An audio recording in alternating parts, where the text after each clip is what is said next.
bearings, and bushings. Welcome to Hack a Week.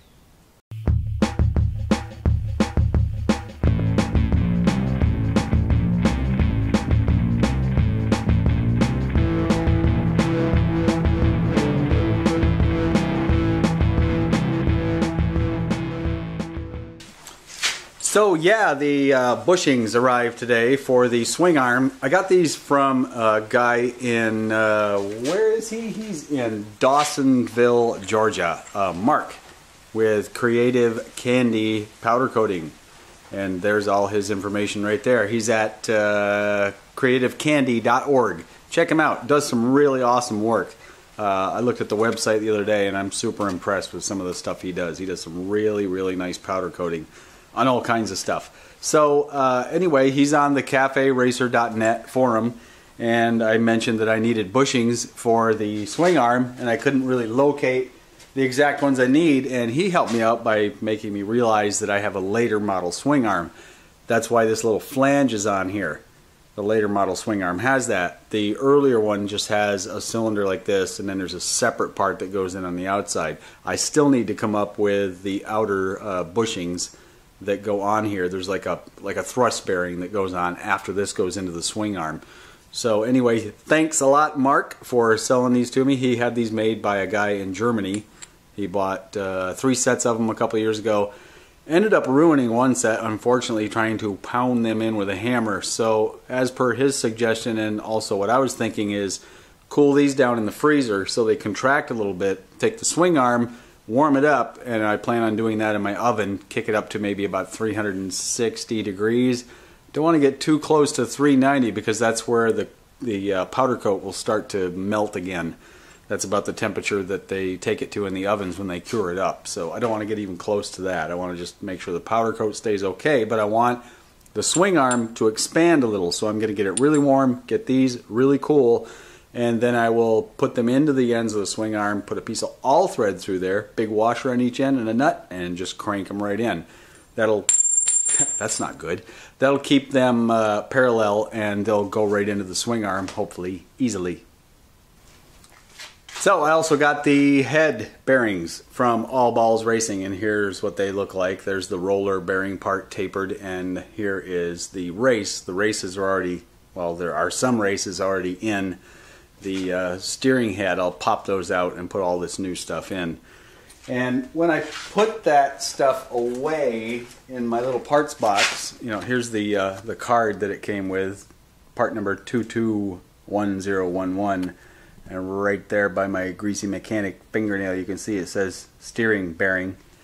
I put that in the box, and I saw another box from All Balls that I thought was wheel bearings. Well, take a look at that part number, 221011. Let's get a little closer. What is that? It's steering bearings.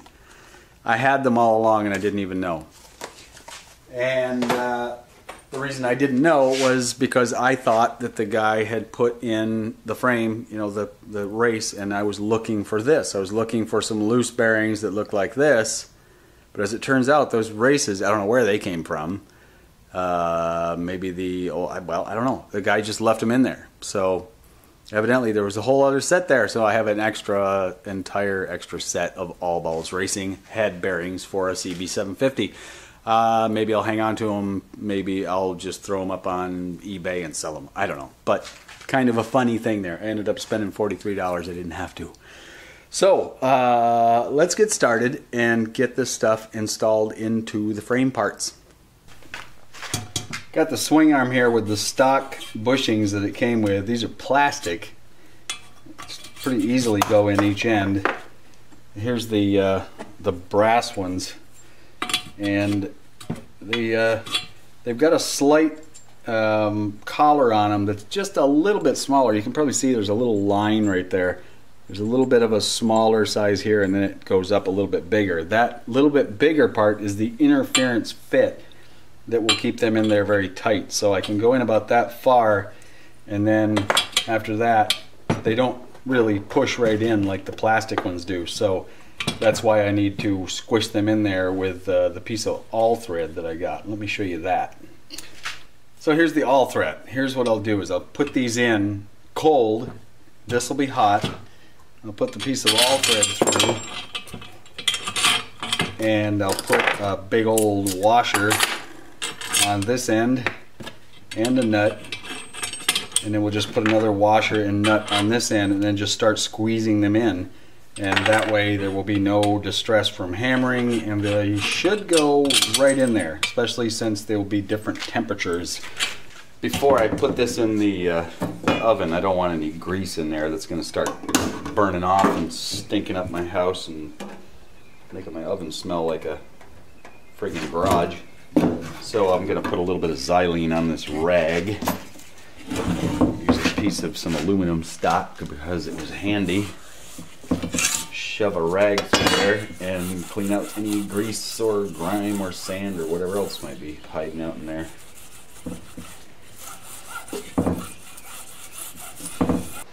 I'm putting just a little bit of grease on the cold bushings here so that they'll slide into the swinging arm a little easier.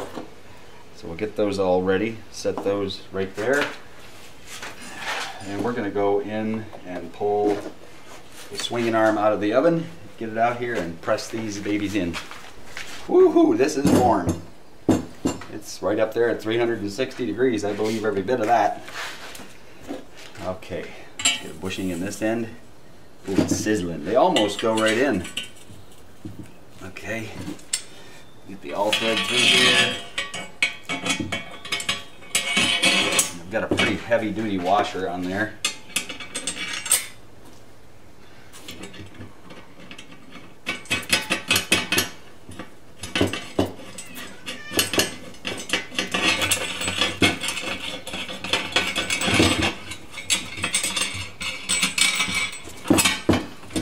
Vice grips over there holding the all thread. Get this on the edge of the table where I can put my wrench on and swing it around in a nice even arc. Get everything as centered up as I can to ensure that they pull in nice end parallel.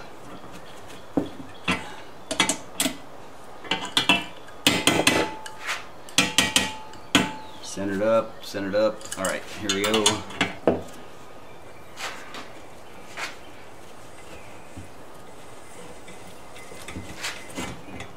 Whew, that is hot. A little bit of grease on the threads and on the washer and nut because it's really binding up on the threads. It's pretty heavy duty stuff here I'm doing. It's taking a lot of force. They aren't kidding around when they say it has an interference fit. I think it's about 1 or 2 thousandths, if I remember correctly from the stuff I read.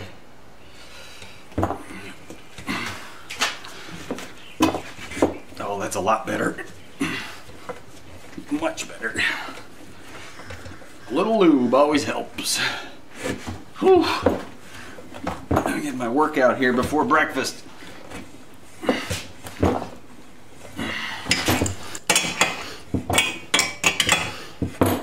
That one just hit bottom.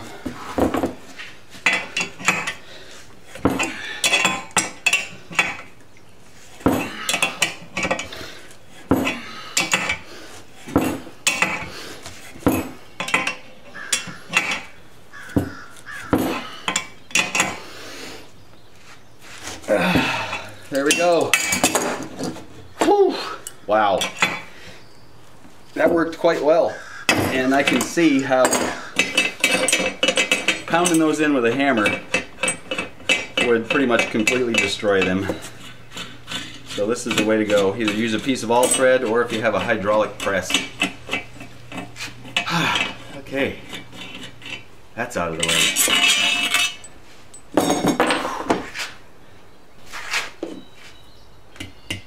Whew, that's still pretty warm. So those are in. Let's check the center bushing here and see what kind of oh good, it goes right in. That's nice. In fact, while this is warm like this, I should just go ahead and put this in. I've got just a little bit of anti-seize on there. Probably wouldn't hurt to put a little bit of grease in that groove right there.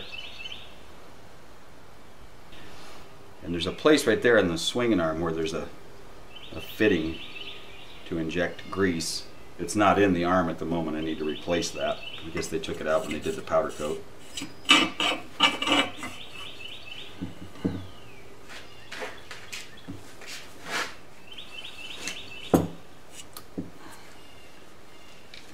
Okay, that was probably a really good idea to do that while it was warm and still expanded a little.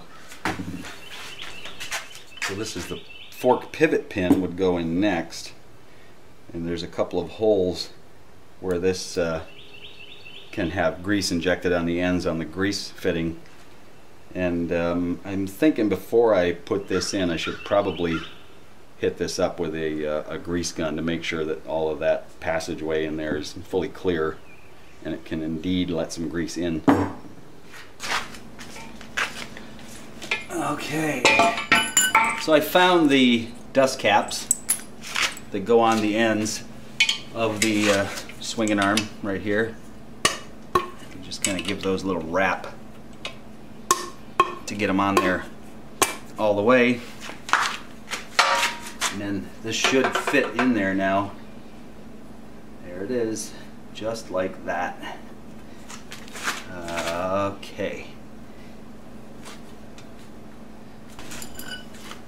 Well, the picture I saw in the book shows the head of the bolt being on the right side of the bike. So I'm going to go ahead and do it that way.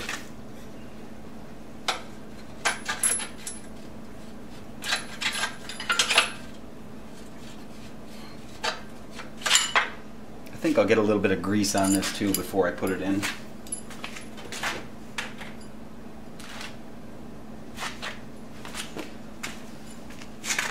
Get a little in that groove right there, and a little on the other end as well. Let's see now. It's going to take a little bit of wiggling things around here to probably get this to line up just right.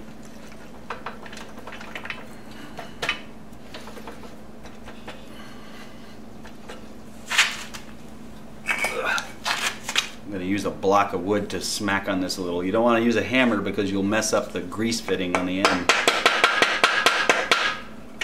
So I'll just kind of move the swing arm a bit.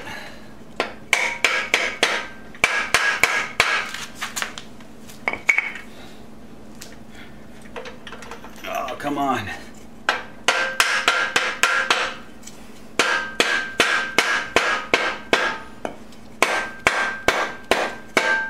There it goes.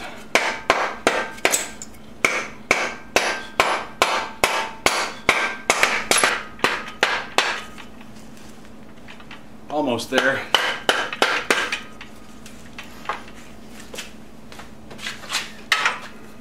So take my block of wood and a hammer. Get it the rest of the way. We'll put the nut and washer on the other side.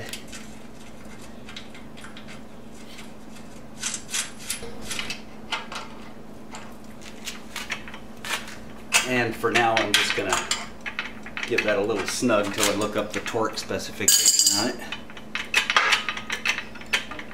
But there it is. We have a swing arm in place.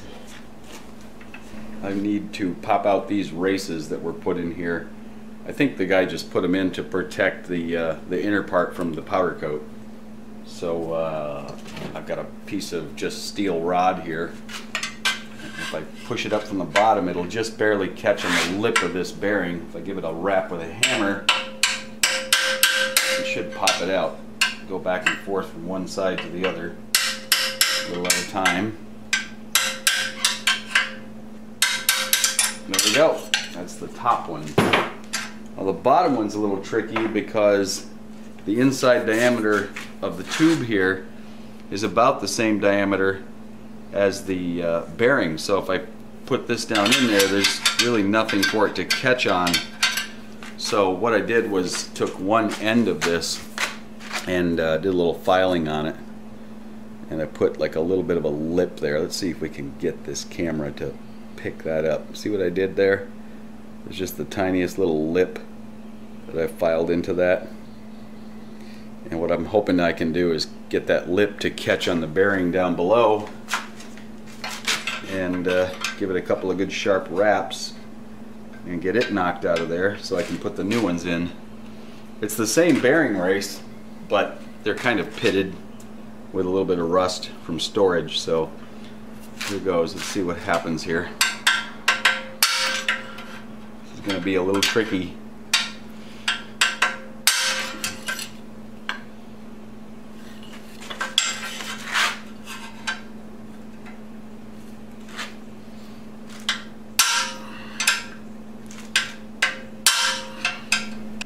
So I just filed the tool a little bit again, and I gave it a little bit wider lip to catch on the bearing. Now that it's pushed down a little ways, I can get away with that. So let's see if we can get that sucker out of there.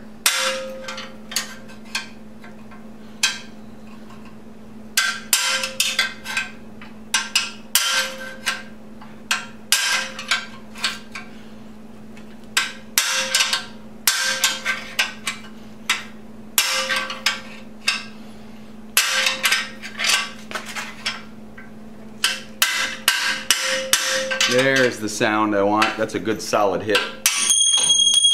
And there we go. Now we can get the new races put in and move along. When you put these bearings in, you have to pay attention because there is a top and a bottom bearing. They're a little bit different diameter. The top one measures about 48.5 millimeters, and the bottom one, where is it? Here we go.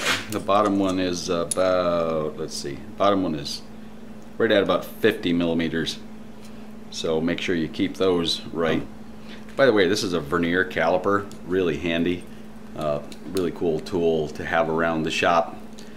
This one is a digital one. It will read out in inches or millimeters. So you can measure outside diameters with that side, and with this side you can measure inside diameters. Handy tool. This one was about 30 bucks. It's a cheap one. You can get them better than this with higher tolerances and more decimal places for a little more money, but one like this will do just fine. So here's the all thread I was talking about. We're going to use that to help us put this bearing in. We'll just put that like that. Got a big washer on the bottom. Put this one on the top.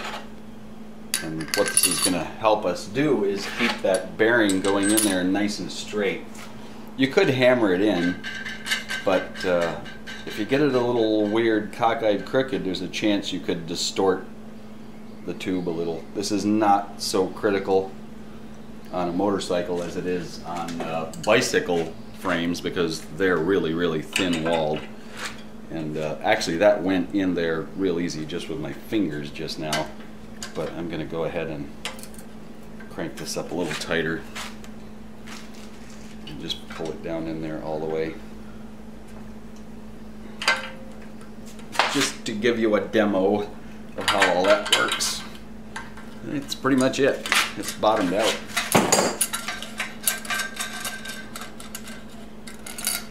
The bottom one is recessed up inside there, so I would have to have a washer smaller than this to push that one in. So that one, I may just go ahead and very carefully tap that one in with a hammer. We'll see. Maybe I can find a washer about the same diameter as this, and then I can press it in the way I just did this one. Well, let's check something out here. This is that bottom race. I'll get my caliper out and measure this. That's 50.02 millimeters, pretty much a 50 millimeter. Let's measure this washer. Look at that, the washer is 50.84, so all I need to do is take off about 0.4 millimeters all the way around, take off 0.8 total. I could do that with a file, and I can use this to press in the bottom one.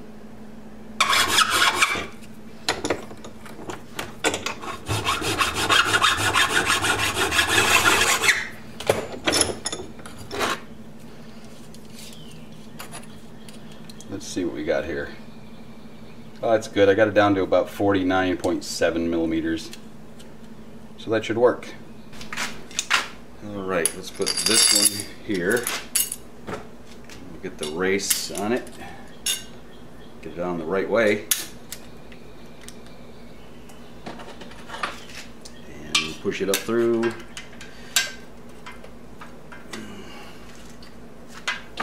Another washer on top. And another washer. And the nut.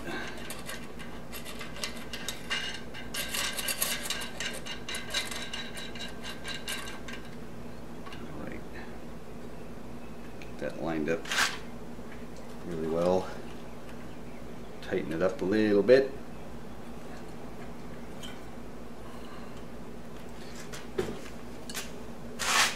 Let's start squeezing it in there. Look at that, it's going right in.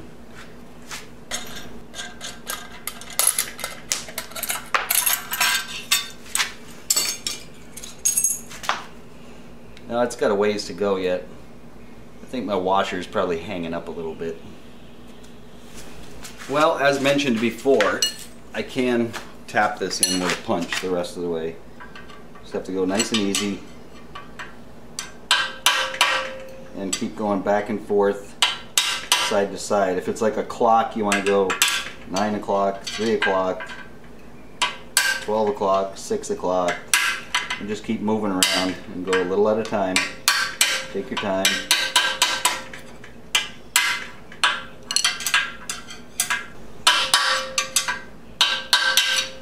That's it, we're in. We can double check the top one by giving it a couple light wraps. And that one's all the way in.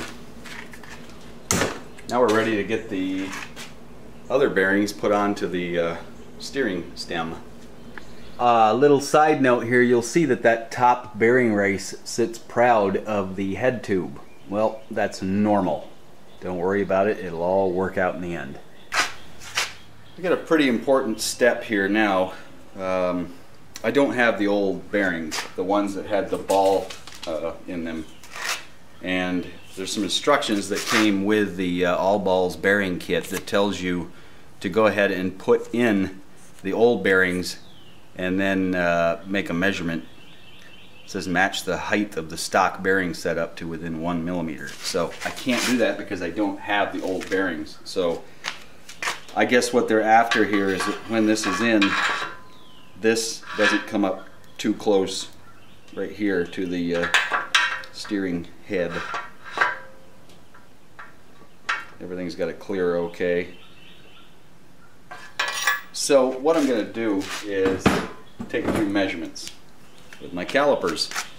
The other thing that the calipers have on them is a depth gauge, and it's that part right there that you see poking out. So you can use it to you know, poke down into the bottom of a hole and then measure from the lip. Since I don't have an original bearing, what I'll do is I'll put one of the rollers in, get it in there straight, and use my depth gauge. Put it right on. I'll put it on this face right here of the bearing, just like that, and then put it in there and measure to the lip of the head tube.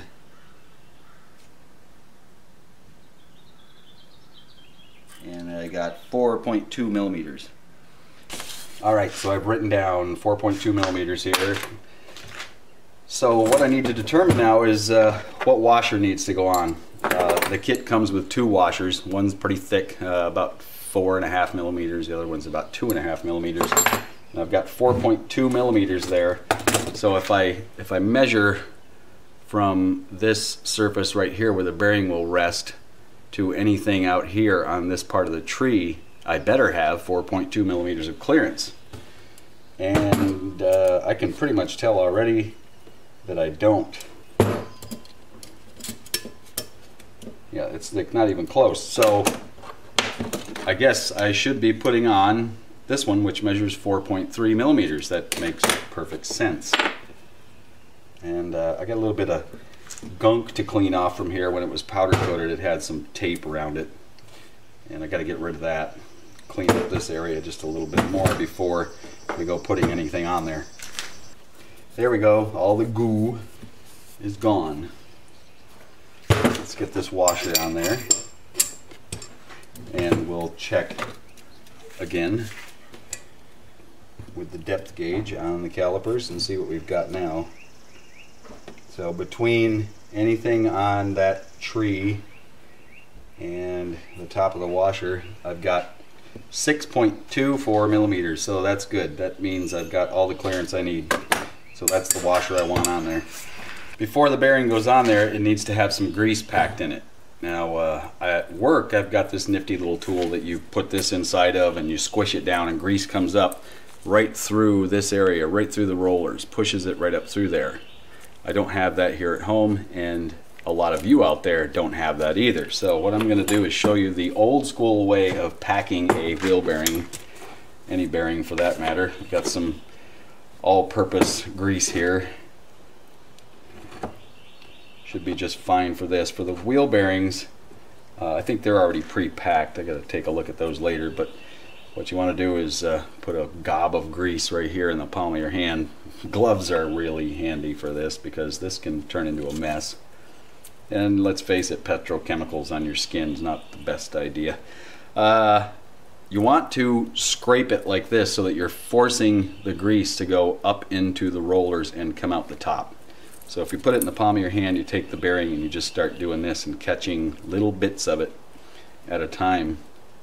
And you'll start to see it come out the top. When you see that happen, you know you've got enough in there. And you just keep doing that all the way around the bearing. Just keep going all around and working it in there. And eventually you'll have enough up in there. You'll see it coming out the top. It takes a little time. Don't rush it. There's a good example you can see, I think. So you can see right there where it's starting to ooze out on that little seam on the top. That means I've got enough in that section, so I just rotate it around.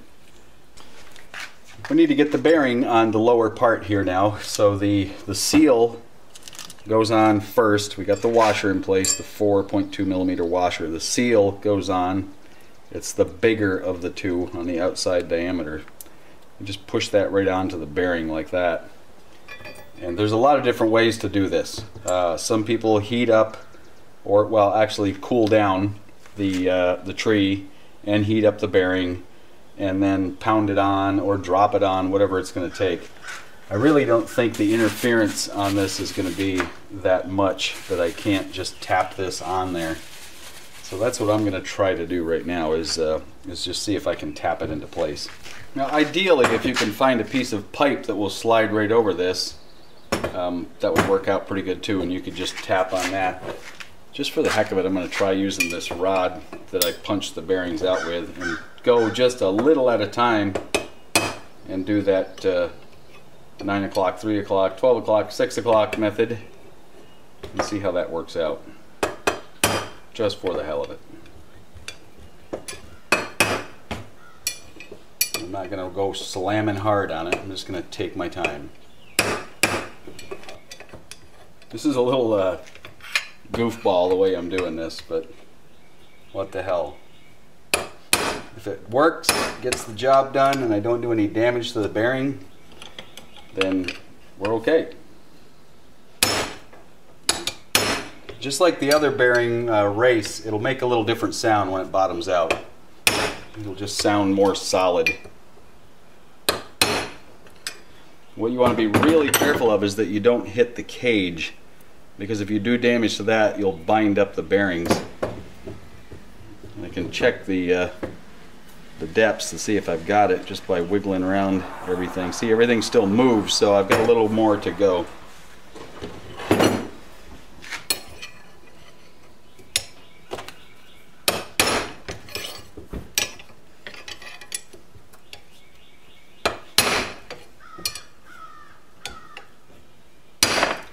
Now we're getting the sound that it's bottoming out. Sounds real solid now. Let's see if the washer still moves. Nope, nothing moves, so I know I'm there. Everything still rotates okay, so it's okay. So it's time to get this installed now into the frame. I'm going to put just a little more grease in here, even though I really don't have to get a whole lot in there. It's not like it's a wheel bearing where it's spinning all the time.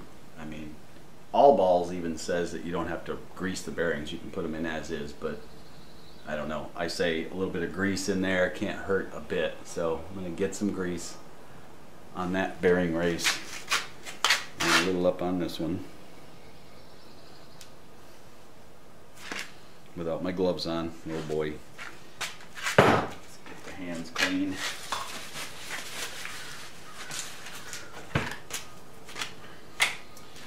Put this up in here and you'll feel the bottom seal bump. It kind of pops into place, and wow, I've really got plenty of clearance down there. I probably could have gone with the thinner washer, and by the looks of the threads up here, I just might have to tap that sucker back off and do just that. It's a little tricky when you don't have the old bearings to measure everything up. Let's put the top nut dust seal on, see what we've got. You need to have enough threads on there to grab it properly too, so okay, well, let's see. Let's try dropping the bearing on, because this bearing also goes onto the steer tube here with a press fit. So before I go ahead and knock this onto there, I need to make some more measurements. I need to figure out just how far this needs to go down to seat into the bearing and determine if there's going to be some threads still coming up there.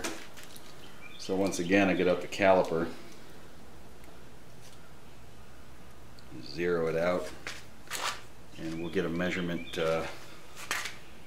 Let's see, what we want to determine is how far this drops. So if I just get a measurement from somewhere, right there will work out okay. Alright, so that's 14.2 millimeters, and if we let that drop down, we end up at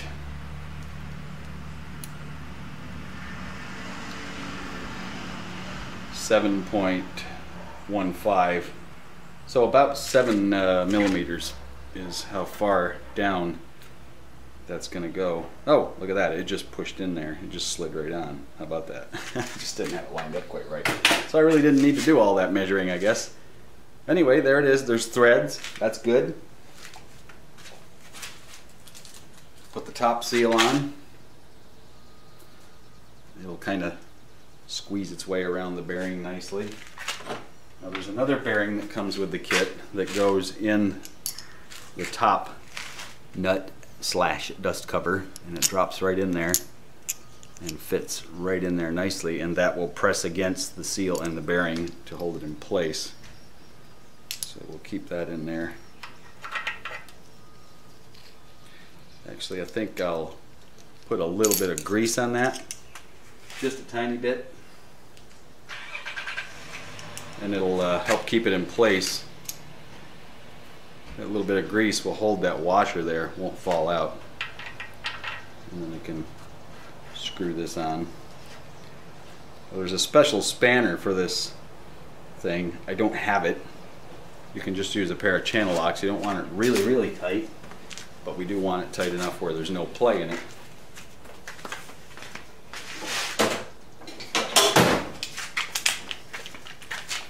So I'm going to get the channel locks on there. And new bearings, what I do with them, usually wheel bearings, any kind of bearings like this, to make sure everything is seated all the way, give it a pretty good snug.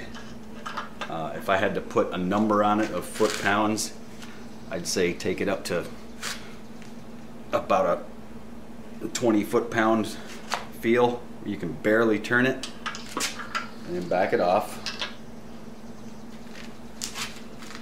And you don't want slop, but you do want a tiny bit of preload on the bearing so that there's no banging around.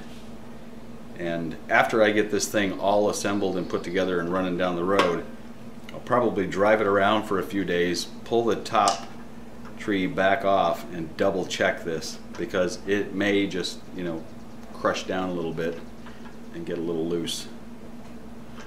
So a little bit of preload is good. There it is. That's that. Now what'll go on next is the top tree right there. And then once we get the forks assembled, we can tighten this top nut all the way down. Boy, I've barely got any threads showing there. Like I said, again, I probably could use that thin washer down on the very bottom one. It all comes down to right here, how many threads you have to lock that sucker down. And it looks like I'm grabbing probably not too many, maybe 3 or 4 threads. So I may just try to pop that bottom bearing back off and put the thinner washer on. Alright, that only took a few minutes. I knocked off the lower bearing and washer, put the thinner 2mm washer on. Let's see what we got now. Oh, much better. I've got about, gosh, probably 4mm of threads showing there, which is way better than before. I have some threads on there.